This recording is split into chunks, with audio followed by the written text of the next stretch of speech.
In 2013, two London-based banks lent $2 billion to three state-owned companies in Mozambique. The loans were not approved by the Mozambican parliament, breaking our constitution. Subsequent revelations have shown that much of the money was stolen or wasted. Mozambique civil society is calling for the Mozambique people not to have to pay 1 cent of these loans. Instead, the Mozambique politicians and London-based banks who arranged the deals should be held to account.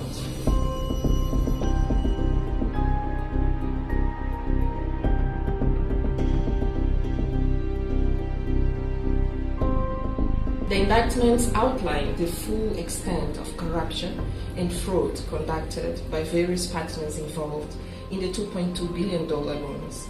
FMU is disappointed by slow response by action by UK authorities in holding those responsible accountable for the illegal debt scandal.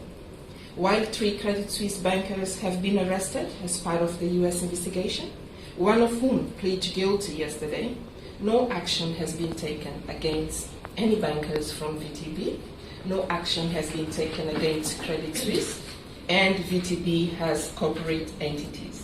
And UK regulators have not done anything.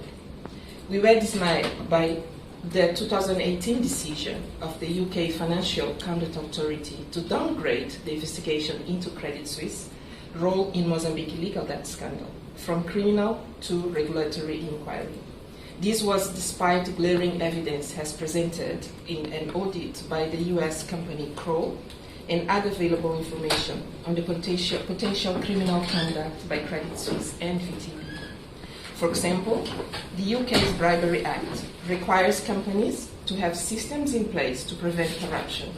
We believe there is strong evidence that such systems were lacking in this case. We remain concerned that the FCA's decision on Mozambique is part of a broader systematic failures, which ultimately threaten the sustainability of London as an international financial center. It has thus been difficult for FMU to explain to our constituencies all over Mozambique how the UK authorities responsible for financial sector regulation have and continue to fail to sanction responsible banks for their role in the $2.2 billion scandal. 1,000 people from Mozambique have written to the UK government calling for full investigation of the role of the UK banks in the scandal, and they have been joined by another 1,000 people from the UK through Jubilee Debt Campaign. The people of Mozambique have long established relationships with the UK government through its agencies, receiving development assistance through various well-designed development projects. This support has over the years contributed to the development of Mozambique and saved thousands of lives through timely interventions. Our people are thus shocked that the UK government is not at the forefront of efforts to hold to account the banks, as well as politicians responsible, and ensure that the people of Mozambique do not have to pay these debts.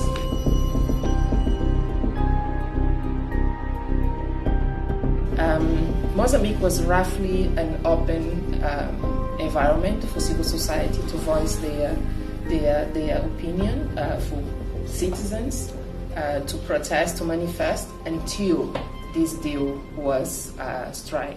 From this moment, we started seeing the space for civil society to operate and to voice their opinions to shrink. We started seeing we have been denied the right to protest, to manifest. We have seen an increase of attacks in social media against anyone that speaks out on this issue. So it's not only the fact that these loans, this illegal, this fraud is having a humanitarian impact in Mozambique. It's also shrinking the space for citizens to voice and to monitor governance, to demand transparency, accountability. So for us, it's not only about the fact that the UK financial systems have gaps that needs to be addressed so that these kind of loans don't happen again. is not only about the fact that it is about illicit flow of capitals from the south to the global north, as you said, but it is also about threatening the lives of people, the lives of citizens that are trying to influence for these issues to be addressed, either the fraud, but also in terms of fixing the systems in Mozambique and here